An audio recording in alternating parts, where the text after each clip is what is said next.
NTV న్యూస్కు స్వాగతం. నేటి వార్తలు. కర్నూలు జిల్లా పెద్దకడుబూరు మండలంలో భారీగా అగ్ని ప్రమాదం.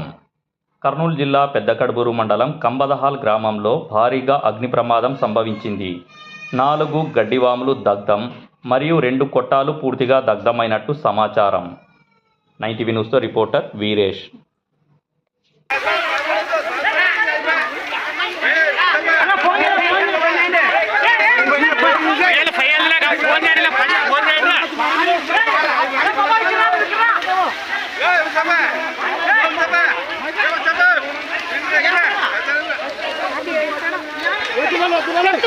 లోపల